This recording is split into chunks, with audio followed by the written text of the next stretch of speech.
Welcome. 40 নম্বরের একটি পরীক্ষা, তার মধ্যে 10 নম্বরের প্রশ্ন এসছে সিলেবাসের বাইরের থেকে, যদিও একটা হিউজ সিলেবাস। আজকে উচ্চ মাধ্যমিকের যে ম্যাথামেটিক্স বা গণিতের পরীক্ষা ছিল, তার যে পরীক্ষা হয়েছে উচ্চ মাধ্যমিকে 4th সেমিস্টার, যেটা ফাইনাল সেমিস্টার, সেখানে এমনটি ঘটেছে। প্রথমে আপনাদের প্রশ্ন জাগতে পারে যে এসএলএসটি নিয়ে আলোচনা করতে করতে হঠাৎ উচ্চ মাধ্যমিকে কেন? তার কারণ সবটা একই সূত্রে গাথা। কারা এটা করছে, এই বিষয়গুলো আমরা যারা শিক্ষকতার সাথে যুক্ত বা শিক্ষক হওয়ার স্বপ্ন নিয়ে আছি, তাদের কিন্তু অবগত হওয়ার দরকার আছে, সোচ্চার হওয়ার দরকার আছে।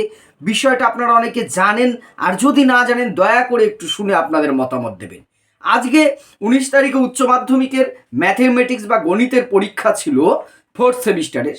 জানেন যে এখন 11-12 সেমিস্টার হয়েছে, 4টে সেমিস্টার, প্রত্যেকটা সেমিস্টারে 40 নম্বরের করে পরীক্ষা হয়। 1 এবং 3rd এই দুটো সেমিস্টার এমসিকিউ, 2nd এবং 4th এই দুটো সেমিস্টার এসএকিউ এবং বড় প্রশ্ন আছে। 40 নম্বরের পরীক্ষায় 10 নম্বরই এসে সিলেবাসের বাইরে, এবং উচ্চ মাধ্যমিক শিক্ষা সংসদ একটু আগেই নোটিশ দিয়ে জানাতে বাধ্য হয়েছে যে হ্যাঁ, এক্সপার্ট কমিটির সাথে আলোচনা করে দেখা গেছে 40-এর মধ্যে 10 নম্বরের প্রশ্ন, তারা প্রশ্নের নম্বরটা মেনশন করেছে। আমি দিলাম নোটিশটা, দেখবেন যে এইগুলো সিলেবাসের বহির্ভূত, এবং যারাই অ্যাটেম্প করেছে তারা নম্বর পাবে।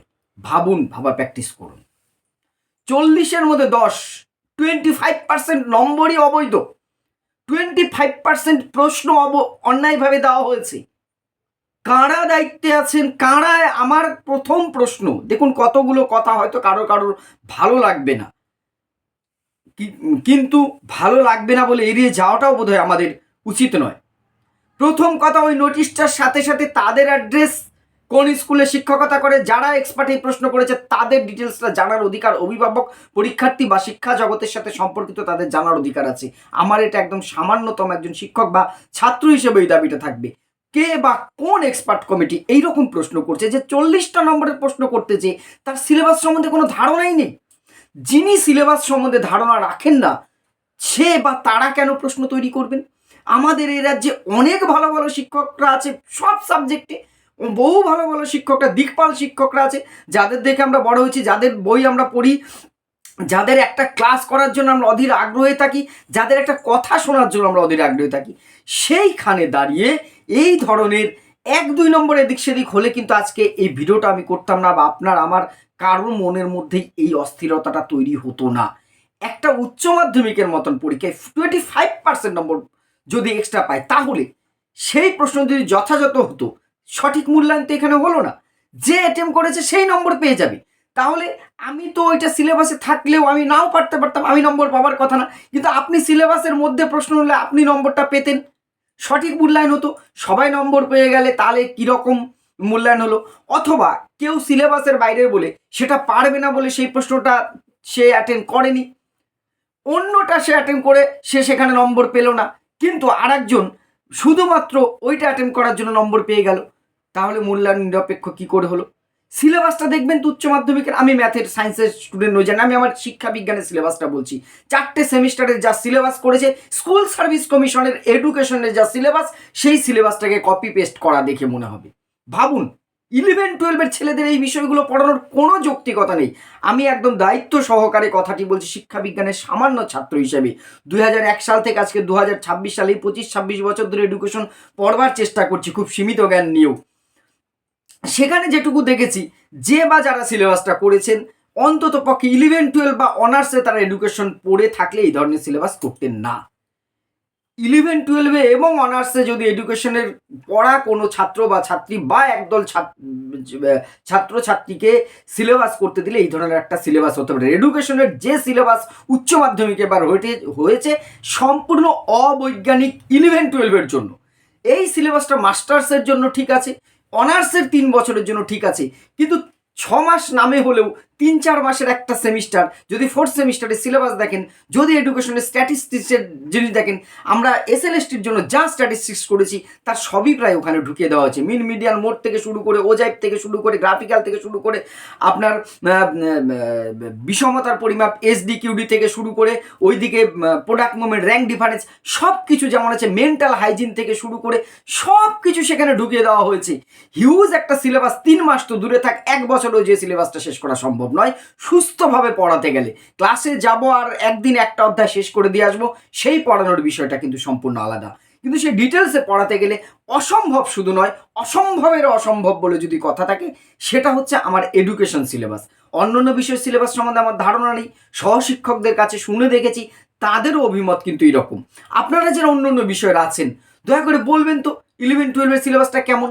আর যদি না জানেন, যেহেতু আমরা কিন্তু শিক্ষক হওয়ার স্বপ্ন নিয়ে রয়েছি, আমরা প্রত্যেকে শিক্ষক শিক্ষিকা হন, সে শুভকামনাও সবসময়ই আছে। আপনারা প্লিজ একটু সিলেবাসটা দেখবেন তো, নতুন যে সেমিস্টার হয়েছে 11-12 কি ভয়ঙ্কর একটি সিলেবাস করেছে, আপনাদের সাবজেক্টেরগুলো জানাবেন তো। এত বড় সিলেবাস থেকে কি 40 নম্বর প্রশ্ন করা যাবে না? এই ভুলটা আমরা এসএলএসটিতেও দেখেছি। কেন এই ভুলটা? কি একটা ট্র্যাডিশন না কি হচ্ছে এটা? যে বা যারা এই ভুলগুলো করছে, কারা সে এক্সপার্ট কমিটি? তারাও তো কোনো না কোনো স্কুলের শিক্ষক। আর আমার মনে হয় উচ্চ মাধ্যমিক স্তরের পরীক্ষার প্রশ্ন তারাই করবে যারা উচ্চ মাধ্যমিক ছাত্রদের পড়ান। এটাই সিস্টেম হওয়া উচিত। এই সিলেবাসটা তারাই ঠিক করুন যারা উচ্চ মাধ্যমিকের সাথে যুক্ত। দেখুন, আমি প্রি প্রাইমারি বা প্রাইমারির সাথে আমার কোনো সম্পর্ক নেই, সেই স্কুলে কিভাবে পড়ানো হয় না হয় আমি ধারণা নেই। সেখানকার একটা বিষয় নীতি নির্ধারণ করতে গেলে আমার মাথায় কিন্তু চলে আসবে, আমি তো 11-12 ক্লাস করি, আমার মাথায় কিন্তু তাদের ওয়াইজ একটা বিষয় চাপিয়ে দেবো আমি। এটাই স্বাভাবিক। কিন্তু প্রাথমিক স্তরের বিষয়ের সাথে যখন কোনো নীতি নির্ধারণ করার ব্যাপার আসবে, প্রাথমিক শিক্ষার সাথে যুক্ত শিক্ষক, সম্মানীয় শিক্ষক শিক্ষিকাদের মতামত নিয়েই করা উচিত। আবার আমাকে যদি বিশ্ববিদ্যালয় স্তরের কোনো বিষয় নিয়ে মতামত চাওয়া হয়, ওই যোগ্যতা তো আমার নেই। আমি ওখানে পড়েছি মাত্র 3 বছর অনার্স আর 2 বছর বিশ্ববিদ্যালয়ে, তারপরে আমি ওর চৌকাট মারানোর যোগ্যতা আমার নেই। তাহলে সে বিষয় নিয়ে আমি কোনো মতামত দিতে পারি না। সেখানে যারা অধ্যাপক আছেন, অধ্যাপিকা আছেন, যারা ওখানে অধ্যাপনা করছেন, তাদের মতামত নিয়ে তারা সেটা ঠিক করবেন, তবেই আমার মনে হয় সেটা যথাযথ আসবে। হয়তো আমরা সেইগুলো স্কিপ করছি, হয়তো অনেক সময় আমরা ভাবছি অনেক বড়, মানে সোনা খুব মূল্যবান, কিন্তু সোনার ভাত, সোনার ফল কিন্তু খাওয়া যায় না, সেটা যত মূল্যবান হোক। খাওয়ার জন্য আমাকে সেই সাধারণ ভাত রুটি ডাল তরকারি খেতে হবে, কিন্তু সেখানে ওই 40 টাকার আটাই আমার কাছে বা 50 টাকার চাল আমার কাছে প্রিয় হবে, ওই 1.5 লক্ষ টাকার সোনা কিন্তু আমার কাছে প্রিয় হবে না খাবার কথা মনে আসলে। অর্থাৎ বিষয়টা উপমা আমি এই জন্যই টানলাম, যেখানে যেটা অ্যাপ্রোপ্রিয়েট সেটা বোধহয় আমরা করতে পারছি না। দেখুন, দয়া করে এর মধ্যে রাজনীতি টানার ব্যাপার নেই। আমি বারবার একটা কথা বলি, রাজনীতিবিদরা রাজনীতি করবেন, রাজনীতির জায়গা থাকবে। শিক্ষাটাকে যদি আমরা একটা সুস্থ উপহার না দিতে পারি, ভাবুন তো সেই ছেলে মেয়েগুলোর অবস্থা যারা সায়েন্স নিয়েছে। এমনি সায়েন্স একটু চাপের থাকে, ডিফিকাল্ট, আমরা জানি। সেই ছেলে মেয়েগুলো একটা জীবনের এত গুরুত্বপূর্ণ পরীক্ষা, যে পরীক্ষাটার উপর বেস করে তারা নিট ফিট অন্য অন্য সমস্ত ভবিষ্যতের পরীক্ষা দেবে, সেখানে তারা 40 নম্বরের একটা পরীক্ষা দিতে যেয়ে দেখলো 10 নম্বর তারা পড়েইনি ক্লাসে। এমনিতেই সিলেবাস ম্যাক্সিমাম সাবজেক্টে শেষ করা যায়নি, শেষ হবারও না। পুজোর ছুটির পরের থেকে এই কয়দিনই এই বড় একটা সিলেবাস শেষ বেশিরভাগ সাবজেক্টের স্কুল টিচাররা, আমি কিন্তু ফাঁকি দেওয়ার কথা এখানে বলছি না, এই সময়ের মধ্যে শেষ করতে গেলেই নম করে শেষ হবে। সেখানে দাঁড়িয়ে তারা আজকে পরীক্ষা দিতে যেয়ে দেখছে যে আমরা যা এত কষ্ট করে করলাম, তার বাইরে 40 নম্বরের মধ্যে 10 নম্বর তার বাইরের থেকে এসে সেই ছেলেমেয়েগুলোর মনের অবস্থাটা কি হবে একবার ভেবে দেখার সময় কি আমাদের আসেনি? জানি না আমি আজকে অতিরিক্ত বলে ফেললাম কিনা, কিন্তু আমার খুব খারাপ লাগছিল ছেলে মেয়েগুলোর কথা ভেবে। আমাদের একটা সুস্থ স্বাভাবিক জায়গায় আসা দরকার আছে। যে বা যারা এই ভুলগুলো ইচ্ছাকৃত বা অনিচ্ছাকৃত বা নিজেদের অদূরদর্শিতার জন্য করছেন, তাদেরকে এই দায়িত্ব থেকে অব্যাহতি দিয়ে যারা এই বিষয়ে এক্সপার্ট তাদেরকে দায়িত্ব দিন। বহু গণিত বা অন্যান্য বিষয়ের শিক্ষকরা আছেন যারা বহু যোগ্য, আমাদের থেকে অনেক অনেক কোয়ালিটি তাদের আছে, তাদেরকে দায়িত্ব দিন, তারা সুস্থভাবে এটা করুক। আমরা শিক্ষা ব্যবস্থাটাকে একটা সুস্থ পথে দেখতে চাই। একজন ছাত্র হিসেবে, শিক্ষা জগতের সাথে যুক্ত একজন মানুষ হিসেবে এই দাবিটা করছি। আপনাদের কি মনে হয়? মতামত অবশ্যই কমেন্ট করে জানাবেন। ধন্যবাদ।